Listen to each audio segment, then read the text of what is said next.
My marriage was a real mistake. In fact, it was the worst mistake of my life. The main problem wasn't my wife. She was fine. My problem was her mother, a real dragon who hated me more than anything and never missed an opportunity to do me a disservice. Sure, I wasn't a really good guy, not at all. But I wasn't a bad guy either. There are good and bad sides to every person. Nobody's perfect. I never pretended to be a saint, and, truth be told, I was involved in a few less than honorable cases, but I never went to jail for anything. I came very close to doing so once, but my friend Nicholas, who was in law school at the time, saved me. Nicholas and I have been friends since high school. He's a short guy with thick glasses, and he's always been more interested in reading books than teasing girls with the rest of us. When a few of the boys at school chose him as the victim of their bullying, I felt sorry for him and told them all that I would beat the crap out of anyone who dared to hurt Nicholas. Two of the boys did, and I kept my word. Today, as I start writing this story, I am 32 years old. I am a self-employed driller, meaning I drill wells about 100 meters deep for heat pipes and make a good living at it. I have been married to Lizette for almost 6 years, and we have a son who was born just 5 months after we were married. We have a nice house in a small Scandinavian town, and we could be the most ordinary family. But we are not because of her mother, the dragon, who hates me so much for getting her daughter pregnant while she had a boyfriend of her mother's choice. I have to say that I have lost many battles, but hopefully I will emerge victorious in the last round. It all started on a summer night's eve about 6 years ago. Midsummer Night is the shortest night of the year, and here in Scandinavia, it has been celebrated as a holy night since ancient times when the Vikings ruled here. It is a romantic night with midnight sun in the north and only a few hours of soft twilight in the south. There are raucous parties everywhere. I was engaged to a beautiful girl named Lottie at the time, and we had planned to move in together on August 1st, when I was promised a 2-bedroom apartment in exchange for the 2 rooms I had now. But now Lottie and I were arguing about her going to her cousin's wedding on Midsummer's Eve. I had not been invited with her, which was a serious breach of etiquette, for engaged couples are considered equal to married couples and should always be invited together. I was sure that other engaged people were not invited as singles. Lottie also realized that this was a humiliation for me because of my old reputation as a bad boy. I had never done anything bad to my girlfriend or her cousin, whom I didn't even know. Lottie agreed that I was right, but refused to pick me for this wonderful evening and not stay home after the wedding. If the damn wedding had been any other weekend, I would have happily stayed away, and even if I had been invited, I would have done my best to find an excuse not to go. I didn't blame my cousin. She chose her own guests and skipped those she didn't like. I blamed Lottie for accepting such a humiliating invitation in the middle of summer on the most important day of the year. We began to argue, and when she left my apartment in anger on the morning of Midsummer's Eve, our engagement was broken off. I told her that if her damn cousin was more important than her boyfriend, she could stay there forever because I didn't want her back. An hour later, I regretted losing her and called her cell phone several times throughout the day, but it was turned off. Lottie and I were also invited to a big party at a friend's cottage. I went there alone and had a good time as the new bachelor. At the party, I danced several times with a rather nice girl named Lizette, who was there with her wimpy fiancé, who had a drinking problem. I didn't know her very well at the time, but I found her quite attractive. When her boyfriend had too much to drink, I offered to help her dump him in the back seat of his car. Lizette and I returned to the party briefly, and then took a walk in the romantic twilight to a nearby lake. We walked out onto a small pier, sat down and started cuddling tightly. I think she was impressed with my old and unfaithful reputation as a bad boy. No one can explain why, as a rule, beautiful women are attracted to bad guys. Apparently it's always been that way, because there's an old saying, "Naughty boys sleep with pretty girls." She was just in love with me, and didn't mind when we went to the guest room that she and her boyfriend had rented for that night. And then we fell asleep and didn't wake up until the next morning when her boyfriend screamed like crazy upon discovering Lizette and me. Lizette's boyfriend threw his wedding ring at her, which obviously meant he dumped her right away. When my own, now ex-girlfriend Lottie came back from the wedding, she called me and said she was sorry for the whole trip, and I was right in that she was the only invited guest without her lover, which really humiliated her and ruined the whole wedding for her. She tried to call me several times on Midsummer's Eve to apologize, which I verified later when I checked the incoming messages on my cell phone. She begged me to meet with her and talk about our situation, to which I agreed. But when she called me again an hour later after hearing about me having fun with Lizette, she was absolutely furious and screamed that she was glad our engagement was a thing of the past. At first, I didn't care, but after 2 weeks, I called her several times, expecting her to calm down. Each time I got the same answer and was offered a camping trip to a hot place. I even called Lizette a few times, but she refused to see me, and I had almost forgotten about her when 2 months later she rang my doorbell. She had a concerned look on her face and wanted to talk to me. I asked her to come in. She got straight to the point.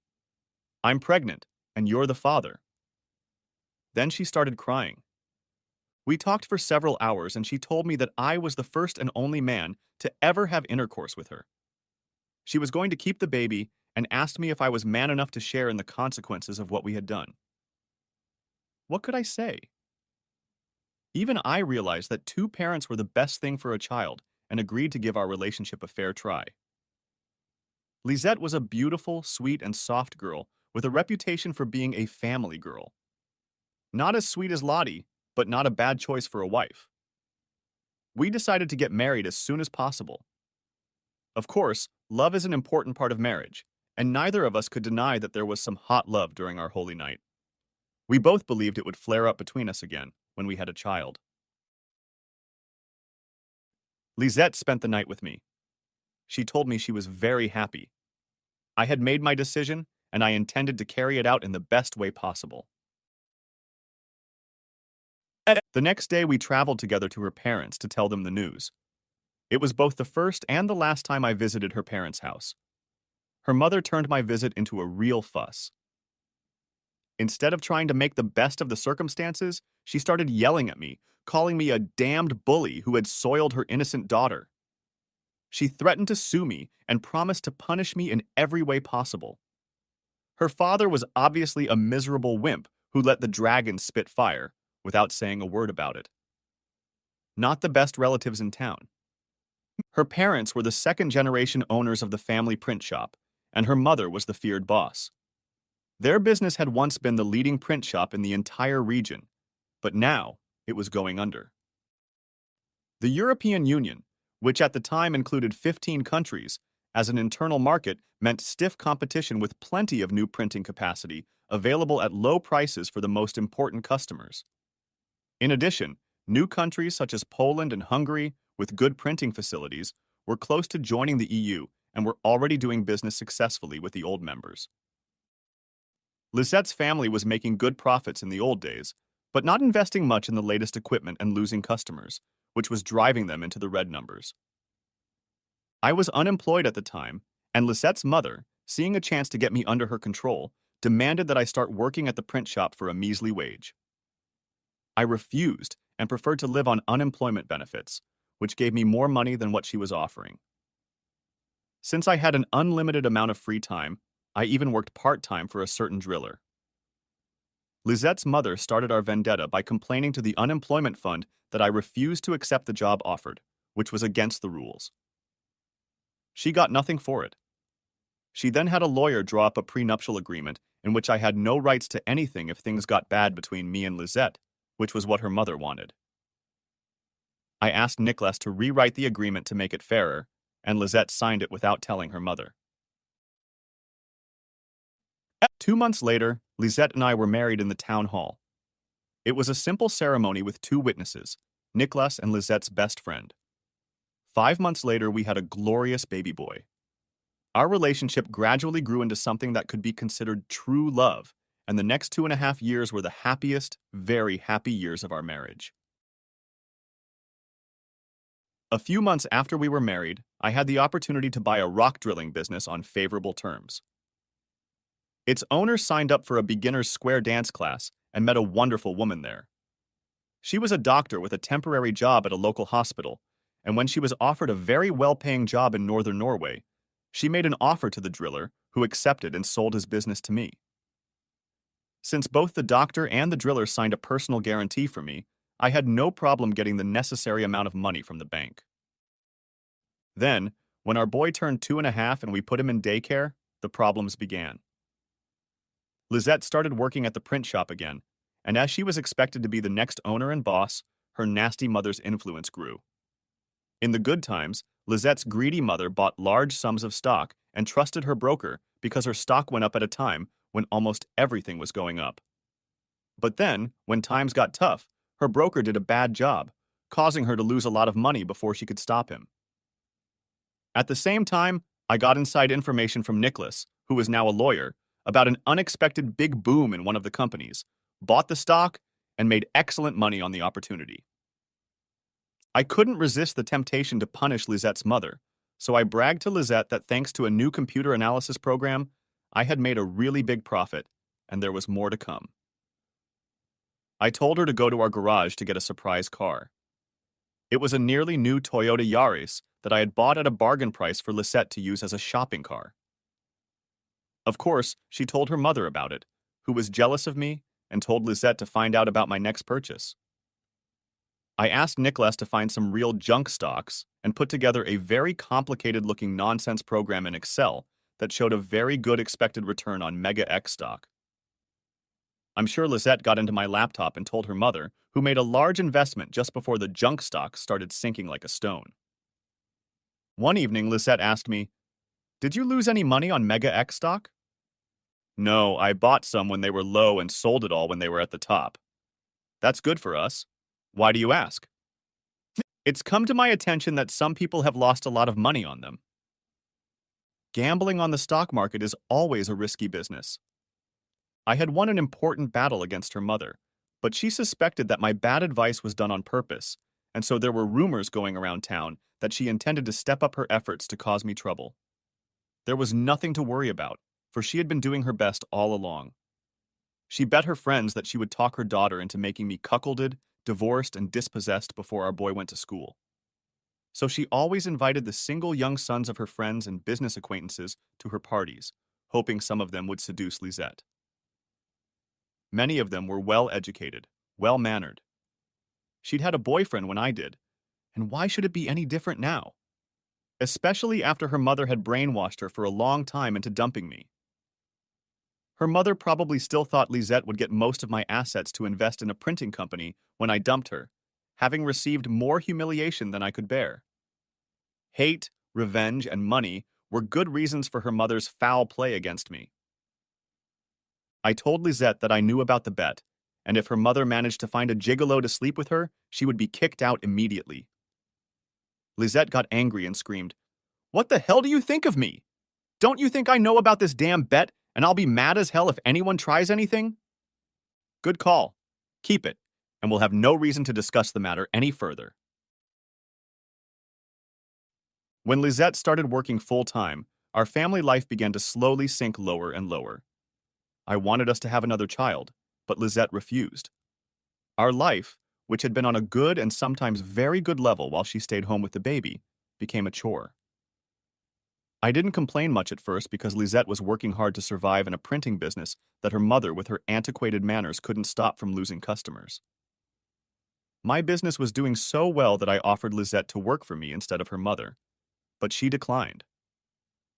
With oil prices rising, a thermal heating system was a very profitable investment, which meant very good business for me. Although I had a lot to do, I tried to help Lisette around the house as much as possible. Our marriage was not at its best, but for many years after she went back to work, it remained at an acceptable level.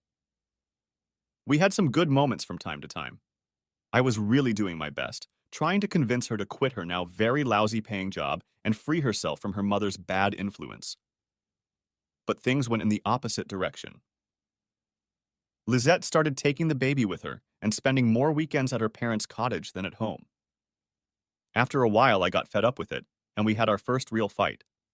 She realized that her mother had taken her too far and agreed to spend more time at home.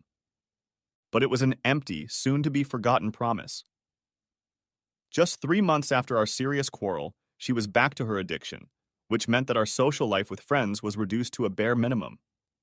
Of course, I was no dumber and realized that now, after years of fruitless attempts, her mother had finally succeeded in getting us to distance ourselves from each other. Our son told me about some Tommy kissing mom when they came home from their last weekend at her mother's house. It wasn't a surprise.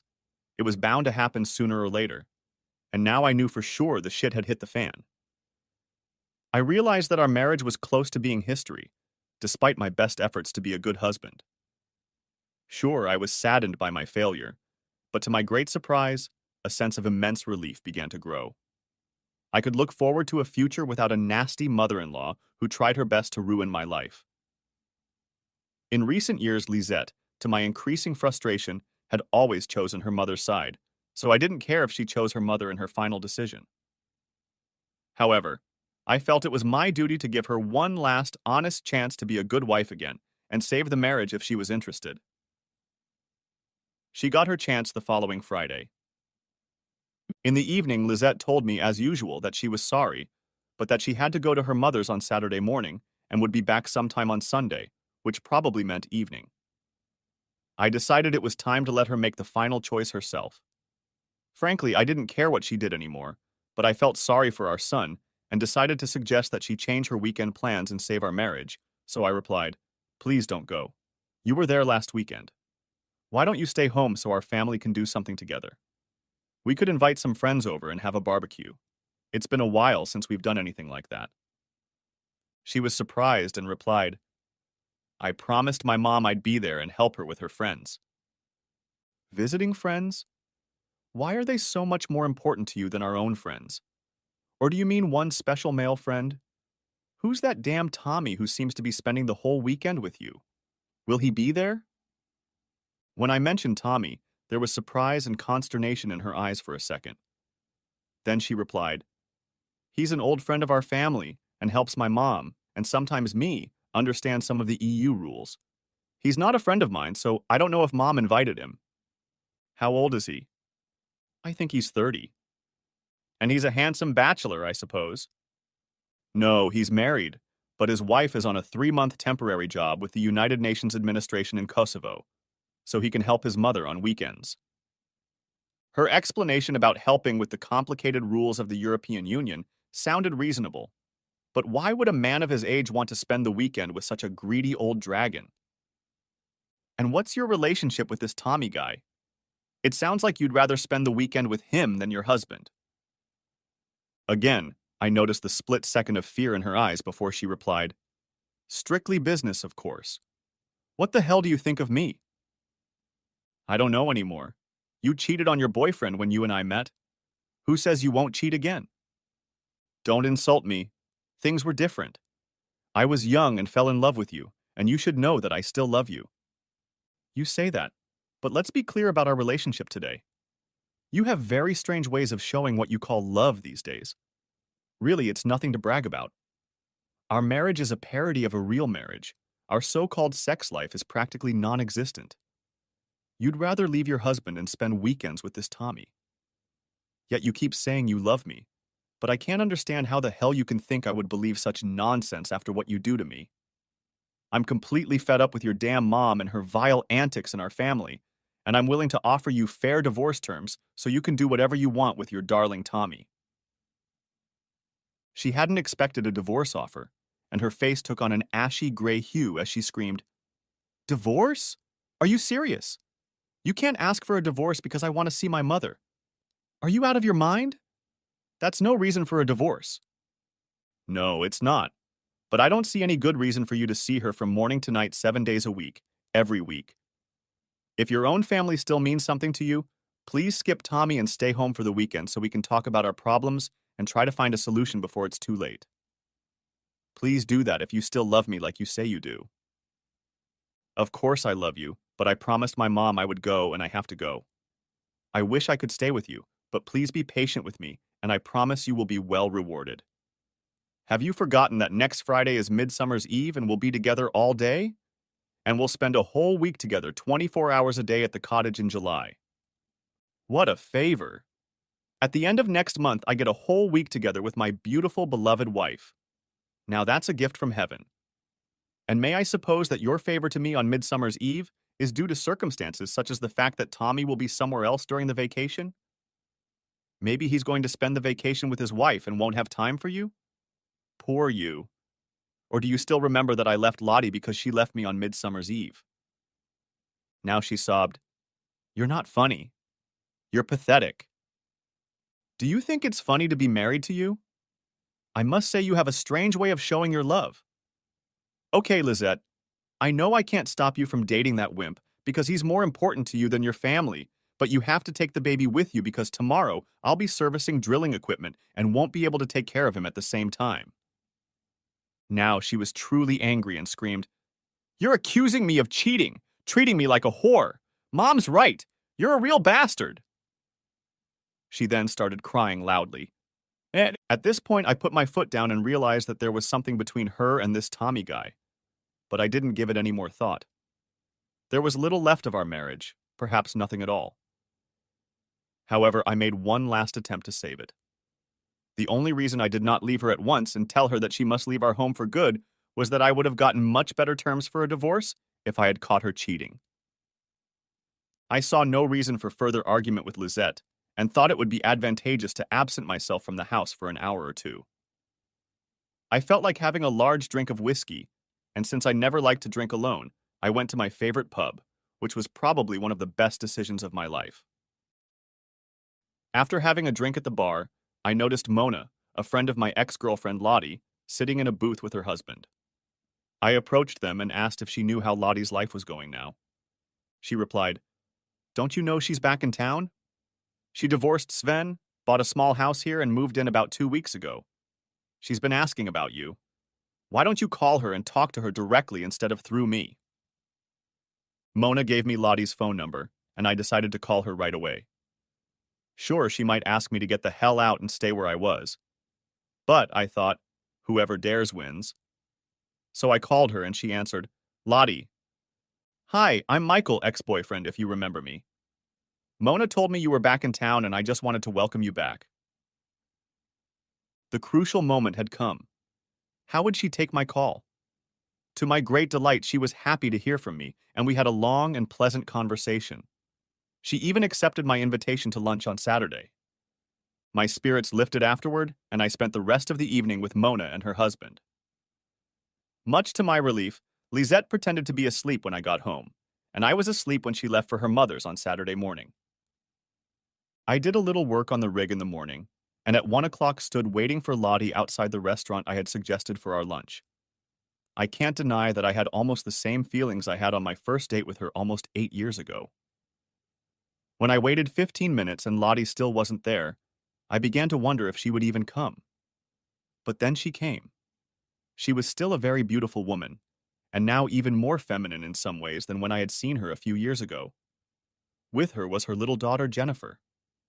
When she hugged me, I immediately felt a strong desire for her. She noticed this and was almost frightened, but calmed down when I stopped making any further attempts to be anything other than a friend. We had a very pleasant lunch, and afterward decided to take a walk in a nearby park. During the walk, she asked me out of the blue, "What was your real reason for wanting to see me again?" "Faith, hope, and charity." A confused expression appeared on her face, whereupon she asked me, "Do you mind if I tell you something I've wanted to tell you for years?" I said, "Okay, go ahead." She told me, "I've made 3 big mistakes in my life. Going to that damn wedding was my first big mistake. You were right. I was humiliated as hell when the host tried to force me and the groom's asshole brother to do things together all the time. When the groom asked me if I had feelings for his brother, I got pissed and asked him to go to hell and take his brother with him. Then I left the party. I didn't invite them to my and Sven's wedding, which really pissed them off. I thought you would forgive me and accept me back when I got home. But then Lizette's boyfriend called and said you took Lizette's cherry that she was saving for their wedding night. I was still in love with you, and pissed off, I made a second big mistake by refusing to talk to you when you called me. I only got together with Sven to punish you and intended to dump him and get you back. But then Lizette got pregnant, and it ruined everything. I admired you for taking care of her, but cried many nights because I had been so stupid and lost you. Then I married Sven, which was my third big mistake. If I hadn't been such a stupid idiot, you and I could have gotten married. I replied, I made a grave mistake too when I seduced Lisette on that midsummer's eve. Of course, you and I broke up and I was free to do what I wanted, but I should have used common sense and tried to win you back before moving on. Believe me, I really regretted it many times. But it's never too late to try again, is it? She was completely surprised. What did you say? Lisette and I are having problems, serious problems. I know she's cheating on me, but I don't have any proof yet. Last night, before I went to the pub to meet Mona, I asked her to stay home for the weekend rather than go to her mother and her lover's house. But she decided to go. I've decided it's finito between us. I'm going to divorce her as soon as I get the proof I need, or if I can't get it, I'll still do it within a month. Oh my God, I thought you two were happy. We were very happy. You know the old saying, if you can't get the girl you love, love the girl you got? It worked out for us. After a while, I fell in love with her very much. Real true love, but now it's over. What about you? Are you seeing anyone? She looked me straight in the eyes and replied, Yes, I met a handsome man online, but we haven't met in real life yet.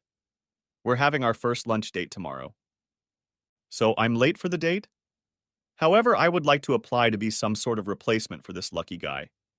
Just in case he's not the prince of your dreams. What do you say? She kept her eyes on me and was silent for a few seconds before replying, Isn't this date a real date for you? I could only reply, Seeing you tonight is the best thing I've done in a long time, but I'm selfish enough to want to see you more, maybe even as more than just a friend. She shook her head. No, I don't think it's a good decision to have you as some sort of replacement, not at all. Then, noticing the disappointment in my eyes, she continued, You are my first choice, and if you are serious and promise to be honest with me, I don't need any substitutes, and I will cancel my date. Today is my lucky day. Please remember that I never cheated on you when we were engaged. You left me, and I was lonely when I met Lisette. I won't cheat on her before we break up. But you and I have kids almost the same age, and we can start being friends. That is, if you want to. I've rented a nice summer house on the coast for the third week of July, and I can promise you that before that time, Lisette and I will be separated in different directions. In the evening, Lottie invited me to dinner at her house, and we began to make plans for the coming weeks. Jennifer and I were already good friends, and she had no ill feelings about her mother having a boyfriend.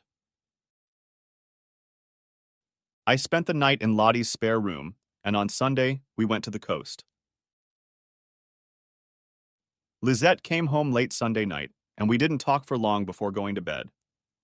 The next week passed in silence. She was obviously in a very bad mood after I suggested she get a divorce. The following Friday was the eve of Midsummer's Eve.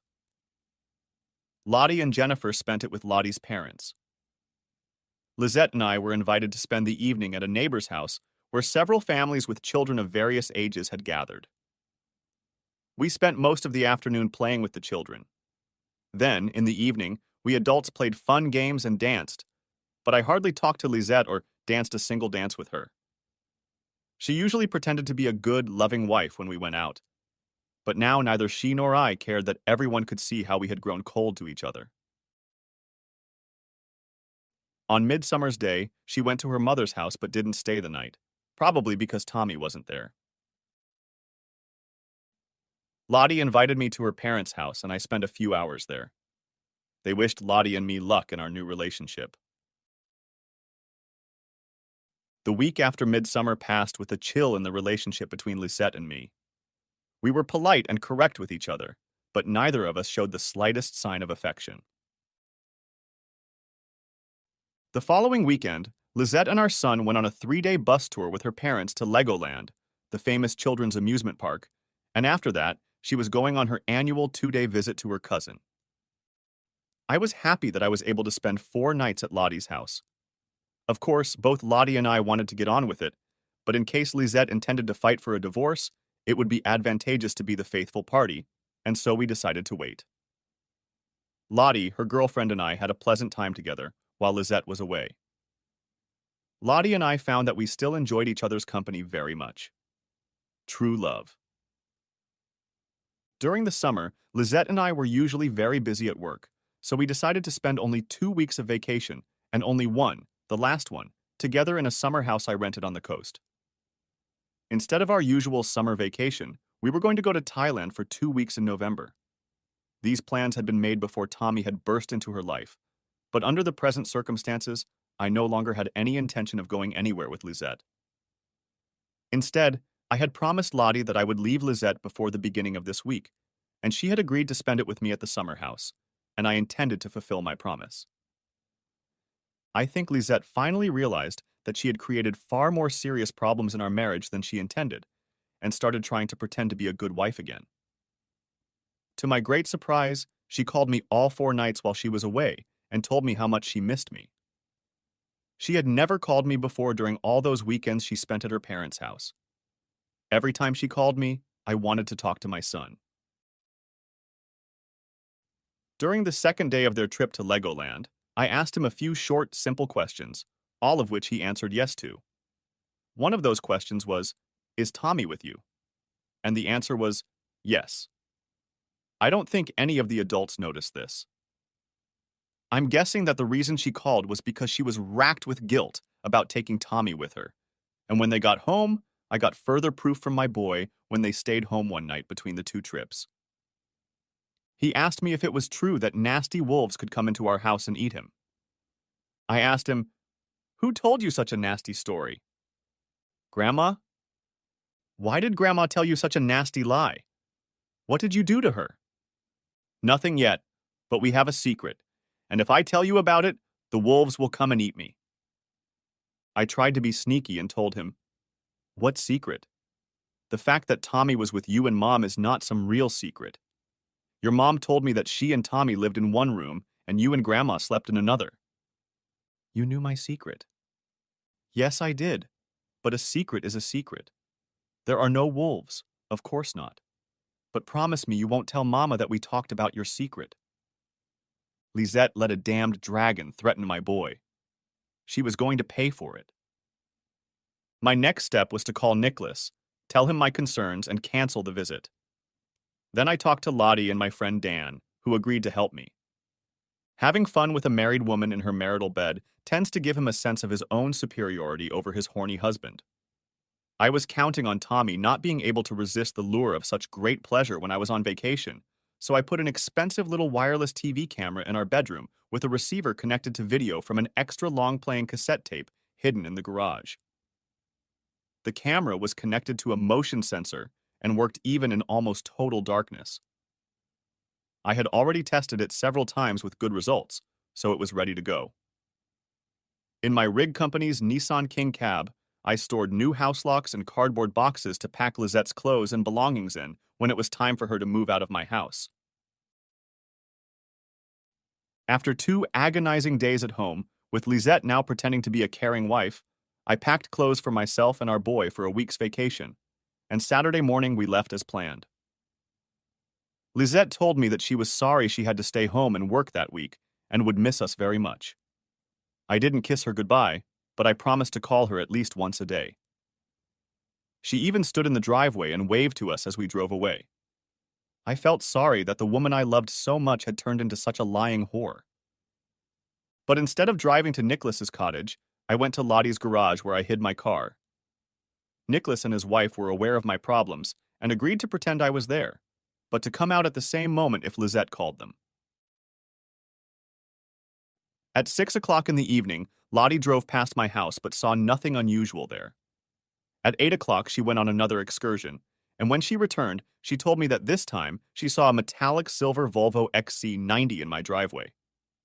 Usually, people are visiting friends and relatives in the summer, so no neighbor would be bothered by a strange car in someone's driveway at this time. At 11 o'clock, I took Lottie's car on a field trip, and the Volvo was still there. At 1 o'clock, I rode Lottie's bike there, snuck into my garage, and turned on the monitor. Bingo, exactly what I wanted to see. Lizette and a man coming out of the bathroom. Now that I knew I had all the proof I needed to get a divorce on my terms, I was starting to feel a little better about this crazy situation. Lisette was not stupid. Not at all. So I was somewhat surprised at how clumsily she was deceiving me.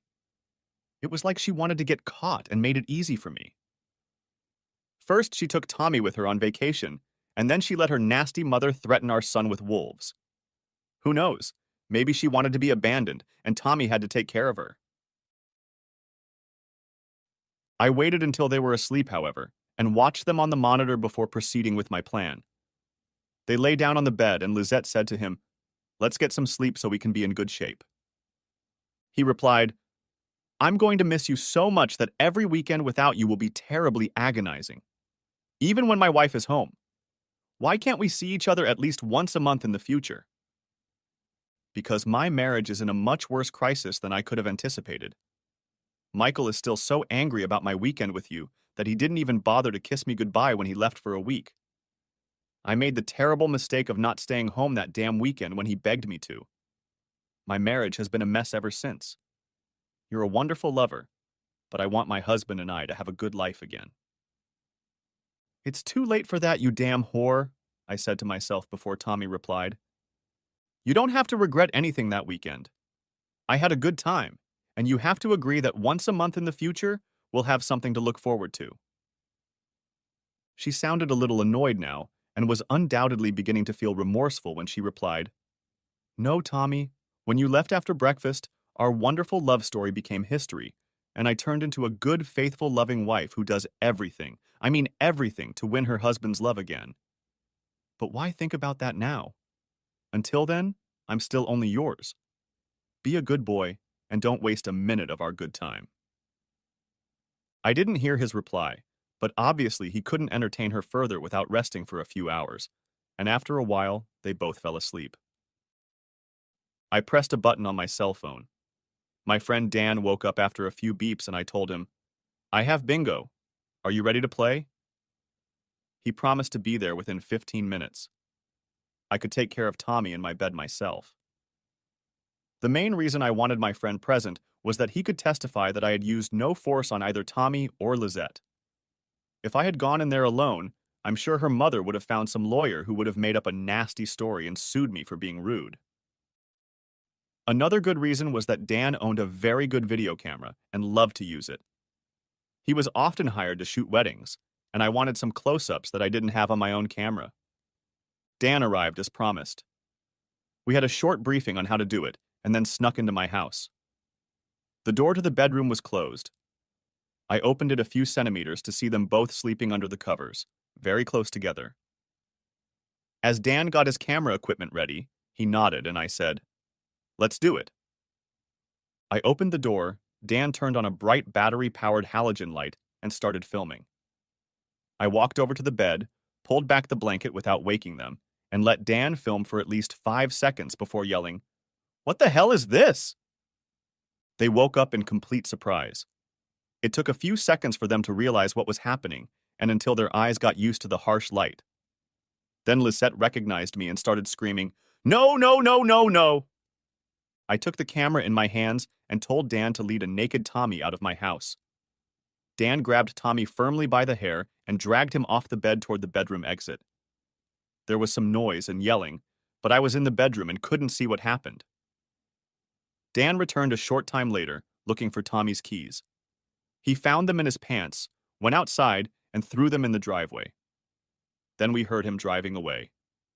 Meanwhile, Lisette stopped screaming and started crying. I think she realized her game was over because she didn't make any silly attempts to explain what had happened. I told her, "You have dissolved our marriage. Get dressed and get out of my house. You don't have a car anymore, so Dan will call a cab for you. Tomorrow, there will be new locks on the doors. I'll pack your things in cardboard boxes, and you can pick them up tomorrow afternoon." She started yelling at me. "You can't do that. You have no right to do such nasty things to your wife. I will never accept it. I don't care what you do or don't do. Please read our prenuptial agreement. A copy of it is kept in your personal bank safe. You are leaving this house. Please don't do this to me. Please calm down and let us talk." "Sure, we can talk tomorrow. Be here tomorrow at 4 o'clock in the afternoon to get your things and share everything we own together. Come alone. Remember, your parents aren't allowed to stick their trashy feet on my property. The cab arrived, and she had to wait 10 minutes before she was ready to go. Dan went home to bed, and I called Lottie and informed her that I had caught Lisette and a man named Tommy in the marital bed, which meant that my marriage was over, but I wanted to stay in the house until I changed the locks. The new locks were already stored in my king cab. I won the battle again, but felt only sadness for my broken marriage and how it ended. I couldn't sleep, so I went to the garage, got a videotape, put it in the VCR, rewound it, and pressed the button. Well, that's pretty much what happened. They were having fun. Then the screen went blank for a long time until it showed what I had already seen the night before, and then when Dan and I entered the room and their awakening.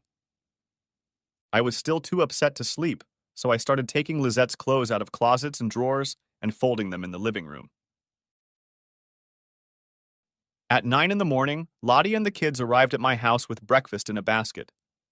Digging through Tommy's wallet, I found his wife's phone number in Kosovo, called her, and told her I had found Tommy and his wife in my bed and videotaped it. She was furious, but asked me to send the pictures to her email, which I promised to do and did after I edited a copy of the video to show Lisette if she had any objections to my terms. I changed the locks, packed Lizette's belongings in perfect order, and wrote the contents on the outside of each box. I felt no need to retaliate by soiling or destroying any of her things.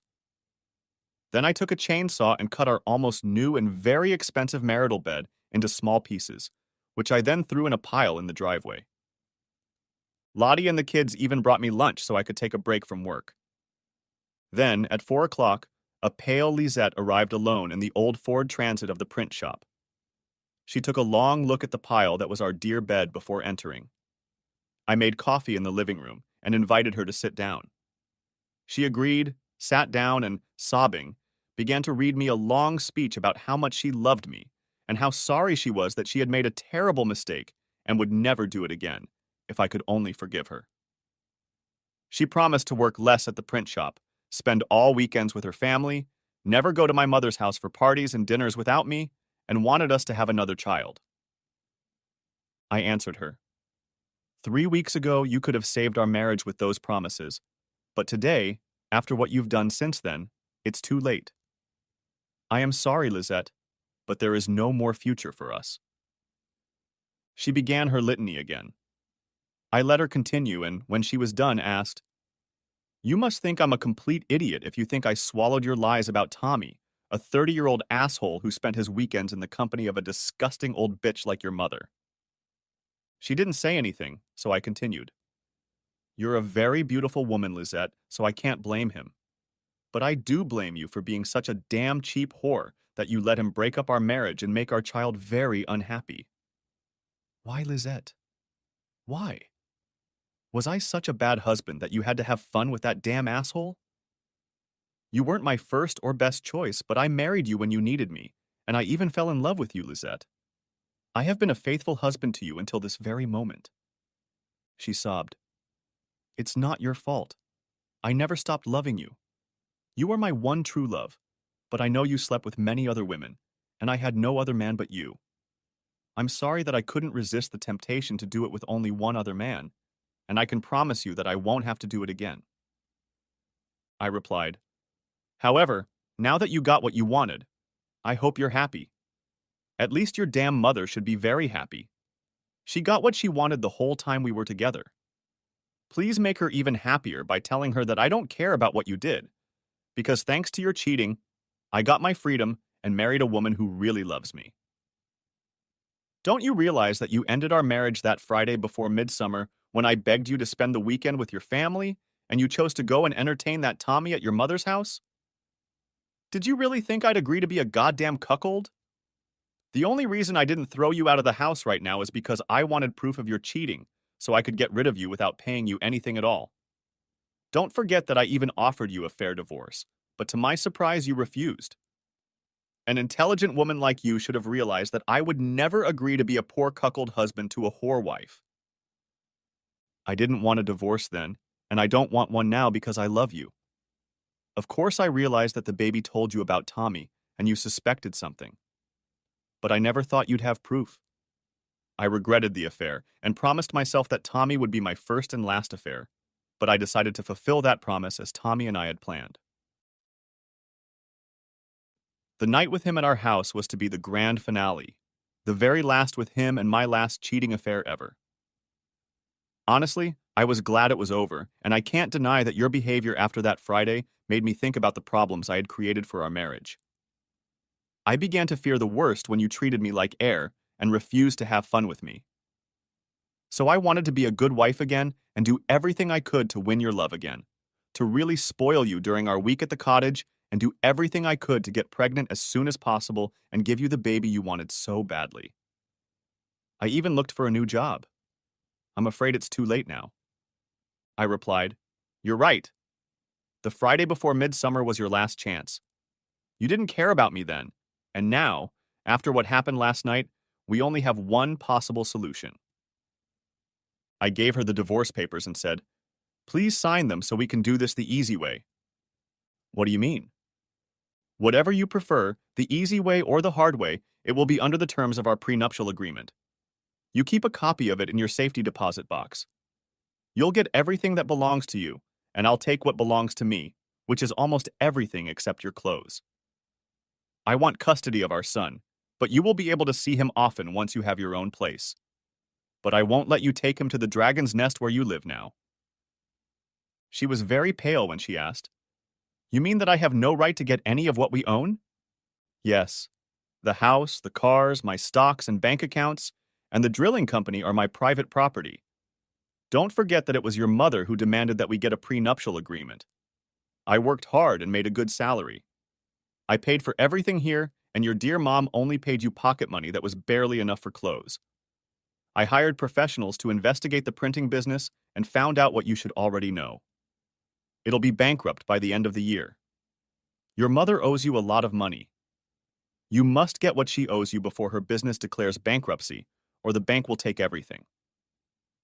If you agree to cooperate in our divorce, I can pay for an attorney to help you get your money. Your mother will lose it either way. Therefore, it is best for both her and you if you get it. Your mother may see this decision as a kick in the ass, but my main reason for helping you in this case is that with this money, you'll be able to afford to buy a decent apartment where you can take our son when it's your turn. I'm thinking about our child, and you're still his mother, even after what you did to him and to me." She now began her speech about how sorry she was and how she regretted everything she had done. I interrupted her by saying, "Please remember how I begged you to stop this and stay home for one weekend with me, but you chose to go have fun with Tommy instead of staying home with your family. You made your choice then, and now I've made mine." Her next attempt was to tell me that Tommy never entertained her. I pressed a button on the remote, and the video player came on. Lizette screamed hysterically, "Stop it! Stop it! Stop it! Stop it!" I pressed the stop button and told her, "Sorry, Lizette, it's too much for a bloody husband." "Why, Lizette? Why did you do this to me? Why didn't you just tell me you wanted a divorce, and you would have gotten much better terms than you have now? Why humiliate me with this asshole?" She realized the game was over and started sobbing. I continued, "What's done is done, and it can't be undone, but we can do our best to find a reasonable solution. But if that damn dragon you call a mother tries to prank me again or stick his ugly nose in this case, that video will go on the internet for the whole town to see what a disgusting whore my ex-wife was. Do you understand?" Now she was scared and screamed, "You can't do that. What am I going to do? I have nothing left, and even my job is going to hell. May I suggest that you be a good girl and take the easy way out for our divorce? Just accept the terms of our prenuptial agreement and my terms without any objection. I promise to help you get your remaining paycheck. Please remember that you still have your great love, Tommy. He can take care of you just like I did when you cheated on your previous boyfriend." "He can't. He's married." "Not for long. His wife wasn't very happy when I talked to her this morning, and at noon, when she saw some pictures and clips from my video that I emailed her, she was very angry. She promised to drop it. Good news for you, Lizette. Tommy is yours from now on, Only yours. Oh my God, you must be out of your mind. How could you ruin their marriage? It wasn't hard at all. I found her phone number in his wallet that he left here last night. Have you already forgotten that the damn asshole entertained my wife in the marital bed and ruined my marriage? Lottie told me that she didn't want anything from my house, and all I wanted was everything in my home office, expensive music and home movies, and any artwork of any value. We decided to meet the following Saturday to share all of our family photos and videos. I let Lisette take everything she wanted. She didn't say a word about the almost new and very expensive marital bed she had seen cut into pieces and brought to the pile in the driveway. She promised to pick up her things as soon as she got her own apartment, and I intended to give the rest to the Salvation Army, which had a second-hand store in town. Lisette was pleased that I had made it easier for her to set up her apartment and said that she was very short of money at the moment, and after some thought agreed that getting the rest of her paycheck was a perfectly acceptable thing to do. Lisette took the easy way out, signed the divorce papers, and I helped her load her things into the van. When Lisette left my house, I went straight to Lottie's, who had prepared a romantic dinner for us. It was a great night, really. We were doing well, and these days it's nice to come home after work to a house filled with joy and laughter. And we are a family that does fun things together on the weekends. Lottie and I expected it would be a while before the kids accepted the new situation, and we were delighted when the kids got used to the new backup parent and each other's company almost immediately and played well together. The postcard was Dan's suggestion. I agreed, and he asked his mom to buy a beautiful greeting card, on which she wrote in the nicest handwriting. Dear friends, I must salute you for winning the bet. You did what every parent must dream of when you persuaded your only daughter to leave her good-loving husband and become a whore for a married cheating man. She should be very grateful to you for the rest of her life. Sincerely, your faithful friend. I mailed it to Lisette's father, who, as rumors in town later told me, objected to Tommy coming over every weekend to seduce Lisette, but his wife was silent. He felt both sadness and anger, as Lisette cried for hours after I left her.